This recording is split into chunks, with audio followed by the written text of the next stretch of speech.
Muy al sur del continente americano, cerca del Círculo Polar Antártico y a 464 kilómetros de la Patagonia, se encuentra un archipiélago que despierta sentimientos de distintos tipos en muchas personas. Un conjunto de islas capaz de generar las más acaloradas discusiones, ya sean de política, historia o geografía. Obviamente no nos estamos refiriendo a otro lugar que no sean las Islas Malvinas. Si sos argentino, no hay posibilidad de que no hayas escuchado ese nombre y probablemente que no te sepa su historia. Sin embargo, ¿alguna vez te has preguntado, ¿sé realmente qué son las Islas Malvinas? ¿En verdad conozco toda la historia? Por lo que hoy, aprovechando que se acerca un nuevo aniversario de la guerra acontecida allí y estrenando una nueva serie en el canal, Breve Historia de la Argentina, hablemos de Malvinas.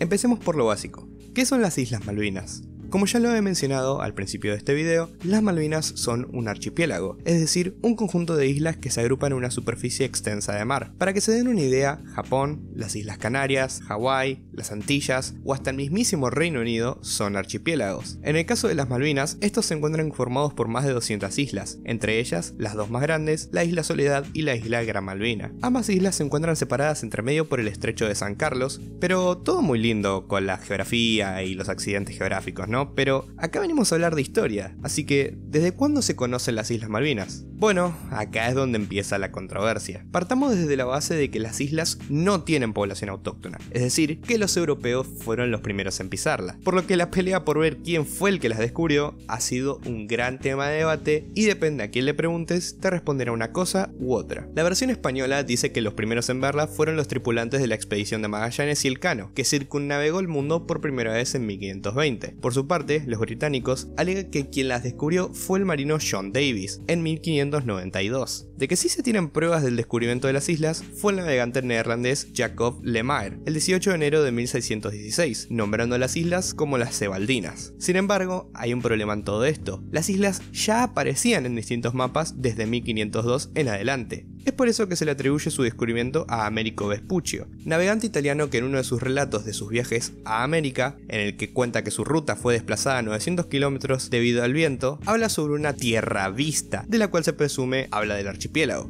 El tema del primer asentamiento estable en la isla es otro debate. En 1749, con el pretexto de una expedición científica hacia los mares del sur, George Anson intentó llevar una colonia a la isla para así fundar una base naval, obviamente con el propósito de atacar el comercio de la zona y las colonias españolas que se encontraban en Sudamérica. Esto llegó a los oídos de Ricardo Wall, quien en ese entonces era el embajador de España en Reino Unido, logrando no solo cancelar la expedición, sino haciendo que el propio Reino Unido dijera que no tenía derechos de navegar por los mares del sur debido a los tratados vigentes de la época, y además admitir la soberanía española sobre las islas. Los años pasaron y en 1764 una expedición francesa que partió del puerto de Saint-Malo, comandada por Louis Antoine de Bougainville, estableció una colonia en la isla de la Soledad, la cual llamaron Port Saint-Louis, en honor al rey francés de ese entonces, Luis XV. En septiembre del mismo año, el rey ratifica la posesión de las islas, nombrándolas Îles Malouines, en obvia referencia al puerto de donde partió las expediciones. Un año después, en la isla Gran Malvina, el comodoro John Byron, quien se encontraba circunnavegando el planeta en ese entonces, fundó un asentamiento británico temporal de forma secreta. Este asentamiento fue nombrado Port Egmont, en honor al conde de Egmont, lord del almirantazgo británico de la época. El gobierno de Gran Bretaña le había ordenado a Byron ocupar las islas y darle un plazo de 6 meses a los colonos franceses de Port St. Louis para retirarse del archipiélago, pero esto en realidad nunca pasó. Ese mismo año entra España al juego. Cuando Francia fue a navegar las islas, los tripulantes franceses hicieron una parada en Montevideo, en ese entonces controlada obviamente por España. Esto hizo levantar la sospecha de los españoles, pensando que estos tenían un asentamiento en las islas. De esta forma descubrieron Port St. Louis, y de forma diplomática los españoles los expulsaron del archipiélago, debido a que, a pesar de que ambos reinos tenían buena relación gracias a que compartían la misma casa dinástica, el Tratado de Tordesillas, establecido en 1494 por el Papa, resolvía que todo lo situado en esa zona pertenecía a la corona española, por lo que Francia, luego de una indemnización por lo gastado, abandona las islas y reconoce la soberanía de los españoles en las mismas, renombrando Port St. Louis como Puerto Soledad. ¿Y qué pasó con Port Egmont? Bueno, En 1768, el rey Carlos III de España dispuso que ningún establecimiento británico en los territorios de la corona española serían tolerados y que, en caso de comprobarse la existencia de alguno, debían desalojarse por la fuerza. Claramente, España ya tenía conocimiento de la existencia del fuerte británico, solamente que no conocía su ubicación exacta. Sin embargo, y para mala suerte del Reino Unido, a finales de noviembre del mismo año, en el estrecho de San Carlos, se produjo el encuentro entre una nave española y una británica, proveniente del asentamiento. El 10 de junio de 1770, el comandante español Juan Ignacio de Madariaga desaloja Port Egmont y lo toma para la corona española, hecho que desataría una crisis diplomática entre ambos países que casi los lleva a una guerra. Debido a esto, España devolvió el control del fuerte en 1772, bajo un trato de que estos lo abandonaran 2 años después, cosa que terminó ocurriendo. Curiosamente, Reino Unido aludió que la razón por la que desalojaron la isla fue por razones económicas, cosa que si bien es cierta, ya que en ese entonces y luego de la guerra de los 7 años, Gran Bretaña estaba en las ruinas, obviamente económicamente hablando. Estos en realidad se fueron porque los españoles simplemente los iban a hacer mierda. Y tras todo este caos, finalmente en 1790, bajo el marco de las convenciones de Nootka, formalmente Reino Unido reconoce la soberanía de España en todas las islas adyacentes a las costas de Sudamérica que en ese momento estaban ocupadas por los españoles, en las que obviamente se incluían las Malvinas. Y ahora que sabemos todo esto, ¿en qué momento entra Argentina? Bueno, como se estarán imaginando, nosotros empezamos a jugar luego de las guerras de independencia, concretamente en 1820. Las islas se encontraban desalojadas por España desde 1811, debido a la necesidad de mover las tropas a Montevideo, en vistas de derrocar al recientemente fundado Gobierno Patrio de Buenos Aires. Por eso las Cortes de Cádiz, un año después, resuelven abandonar las islas definitivamente debido a la imposibilidad de defenderlas. Una vez consolidada la independencia, Argentina comienza a cranear la recuperación del archipiélago, ya que el gobierno argentino se ampara en el principio legal Iutis Possidetis Iuris. Dicho esto, en 1820, el ministro de Guerra y Marina de las Provincias Unidas, Matías Irigoyen, emitió una orden nombrando con el grado de coronel del ejército al servicio de la Marina al marino de origen estadounidense David Jewett, quien se encontraba al servicio de las Provincias Unidas. Se le dio la misión de tomar posesión de las islas y expulsar a todo aquel que las esté habitando. Este así lo hizo, y la mando de la fragata Heroína arribó a las Malvinas el 6 de noviembre, izando la bandera celeste y blanca por primera vez en el archipiélago. En 1823, el gobierno supremo de las Provincias Unidas autoriza a Luis Bernet de explotar los recursos de la isla, y tiempo más tarde, en 1829, lo nombra como gobernador de la misma, que pasa al estatus de comandancia militar y política. Pero es a partir de acá que todo se empieza a ir al carajo rápidamente. Para empezar, Reino Unido, quien hasta ese entonces no había dicho ni A acerca de las islas, a pesar de que ya tenía varios acuerdos con Argentina, incluyendo uno en el que afirmaba la soberanía del país en el archipiélago, eleva una queja tras el nombramiento de Bernet, diciéndole a Tomás Guido, el ministro de Relaciones Externas argentinos, que Buenos Aires había ignorado los derechos británicos sobre las islas y que su evacuación de 1774 no era excusa para su toma. Pero quien jodería las cosas es Estados Unidos. Resulta que debido a la caza indiscriminada de focas que había en la isla, Bernet decidió prohibir su cacería como una de sus primeras leyes. Poco tiempo después, en 1831, 3 pesqueros estadounidenses, el Harriet, el Breakwater y el Superior, fueron apresados por las autoridades argentinas de las islas, acusados de contravenir dicha normativa. Los 2 últimos barcos fueron liberados, pero el Harriet fue enviado a Buenos Aires con los documentos probatorios necesarios para el debido juicio. El cónsul de los Estados Unidos, George W. Slocum, presentó una queja al gobierno argentino por la captura y detención de los barcos norteamericanos, calificando las acciones de las autoridades rioplatenses como actos de piratería, argumentando el derecho del pueblo estadounidense de pescar donde se le diera la gana.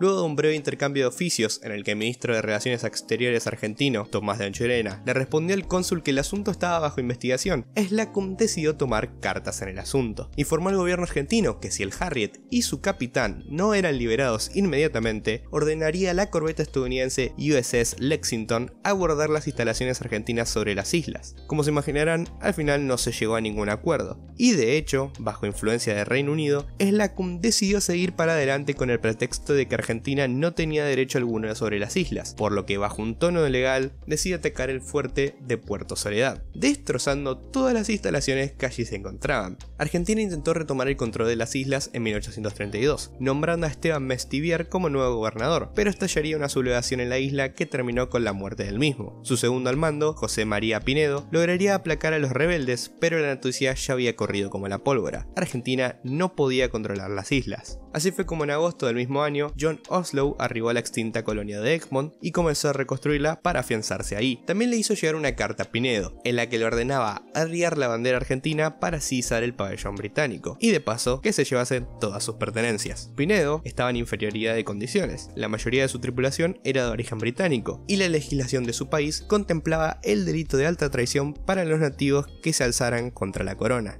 Los británicos desembarcaron la mañana del 3 de enero de 1833. Primero izaron su bandera y luego arriaron la Argentina. 2 días después, Pinedo abandonó las islas a bordo de la Sarandí, llevando consigo un grupo relativamente numeroso de colonos rioplatenses. Los siguientes años fueron una marea de problemas. Argentina elevó varios reclamos argumentando que la toma de las islas era completamente ilegal y que Reino Unido no tenía ningún argumento válido para la misma, pero el gobierno de su majestad prefirió hacer oídos sordos y siguió haciendo crecer su colonia. Luego de la batalla de Caseros, en 1852, que fue el final de la Guerra Civil Argentina, el país comenzó el proceso de organización del Estado, que hasta ese entonces era bastante inestable. El tema de Malvinas comenzó a desaparecer progresivamente de la agenda de ambos países, y no resurgiría con fuerza sino hasta el primer gobierno de Julio Argentino Roca, que retomaría los reclamos. También durante esta época, Argentina comenzó a incluir a las islas en sus mapas. Este status quo se mantendría durante mucho tiempo, con Argentina enfocada a zanjar el tema de una vez y Reino Unido negándose a todo. Muchos años después, en 1936, el asesor legal del Foreign Office, Gerald Henry Fitzmaurice, dejó plasmada en un memorándum los motivos de esta tenaz oposición a la idea de un laudo arbitral. Como último recurso, el único medio sería ir al arbitraje y obtener una decisión de que su reclamo es malo ante la ley. Pero, a decir verdad, no estamos particularmente ansiosos por el arbitraje. Nuestra posición tiene ciertas flaquezas. Sin embargo, todo cambiaría en 1965. Con la ONU ya establecida hace un par de años, el gobierno de Arturo Illia logra que finalmente ambos países se sentaran a debatir sobre el asunto de las islas, cosa que terminó ocurriendo. Reino Unido intentó por todos los medios que se use el criterio de autodeterminación de los pueblos, el cual la ONU venía utilizando en gran parte de los anteriores debates de descolonización, pero Argentina argumentó que era inaplicable en este caso, puesto que no existía un pueblo autóctono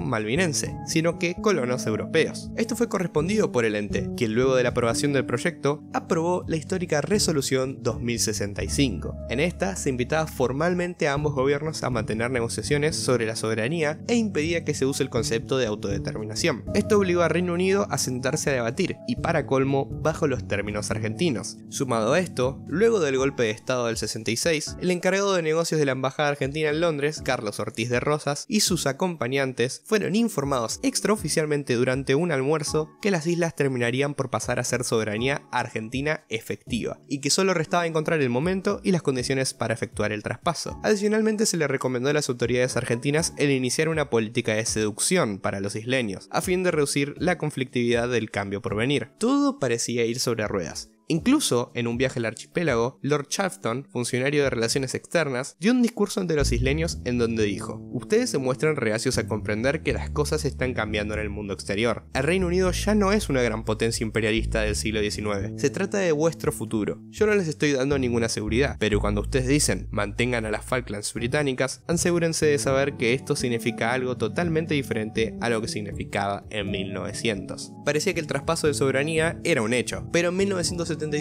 pasó algo inesperado. Se encontró petróleo en las islas. Reino Unido comenzó a mover su maquinaria económica hacia allí, razón por la que Argentina se quejó, alegando que esto rompía los tratados hechos hasta entonces de no tomar decisiones unilaterales. A pesar de que se intentó buscar una solución al asunto, como usar este descubrimiento en una operación binacional, de forma de habituar a los isleños a presencia argentina, las tratativas se caerían, y ambos países romperían virtualmente sus relaciones diplomáticas. La paciencia argentina poco a poco comenzó a agotarse, hasta que finalmente la paz se rompió en 1982. Con el declive de la imagen de la Junta Militar, instaurada en 1976, el entonces presidente del país, Leopoldo Galtieri, declara la guerra al Reino Unido e invade las islas. En lo que se llamó Operación Rosario, el 2 de abril del 82, las fuerzas argentinas toman Puerto Stanley, la capital de las islas, y deponen a las pocas fuerzas británicas que las defendían. Supongo que ya todos saben qué pasa en este momento. Reino Unido responde a esta agresión, delimitando una zona de exclusión de 200 millas a la redonda de las islas, y enviaron sus fuerzas a las mismas. Realmente la Junta Militar no esperaba una respuesta británica, lo cual se demuestra en el hecho de que no existía ningún plan de contingencia. Las hostilidades duraron hasta el 14 de junio, cuando Argentina Argentina firmó su rendición. No voy a centrarme mucho en detallar la guerra, ya que considero que todos saben qué es lo que sucede en ella. Sin embargo, en resumidas cuentas, este fue un enfrentamiento entre proscritos argentinos jóvenes con muy poca o nula experiencia, mal armados y peor equipados, contra un ejército británico muy profesional que solía tratarlos incluso mejor que sus superiores. Si bien a primera vista parece que la guerra iba a estar completamente inclinada al lado británico, es de resaltar la mentira de la Fuerza Aérea Argentina, quien fue la gran fortaleza del país y quien hizo dudar mucho a los altos mandos británicos de seguir con la campaña. De hecho, actualmente se sabe que en caso de que Argentina hubiera resistido un mes más, lo más probable es que Reino Unido se hubiera rendido debido a que no tenía sentido seguir mucho más por un archipiélago que no les había traído más que problemas.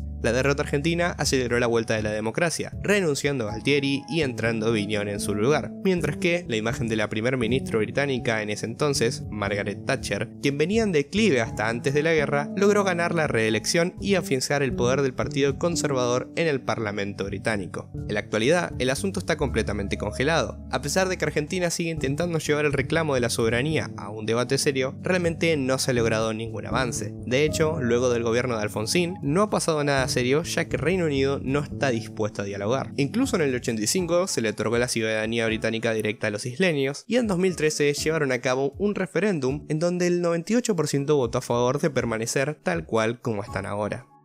¿Qué opino yo? Que la única forma de solucionar esto es, primeramente, que mejore el estado económico de Argentina, porque sinceramente nadie en su sano juicio querría ser parte de un país que no para de estar en crisis, y menos viniendo de uno de los países más ricos del mundo. Segundo, llegar a un acuerdo de arriendo sería lo más ideal, por el cual Reino Unido gobernaría las islas por una cantidad estipulada de años, pero estas estarían bajo soberanía argentina, es decir, algo así como el trato que tenían con China para con Hong Kong. En caso de que esto sea imposible, creo que la opción del condominio, es decir, que el territorio sea administrado por ambos países, es una muy buena opción también. De hecho, a principios de los 70 se intentó llevar adelante esta opción, pero con la muerte de Perón, esta idea perdió totalmente fuerza política. Ahora que saben todo esto, ¿qué opinan ustedes? Déjenlo en la caja de comentarios. Por mi parte, esto es todo por hoy. Mis redes sociales, como siempre, están en la descripción. Denle like y compartan el video. Y, como siempre, nos vemos en el próximo video. Adiós.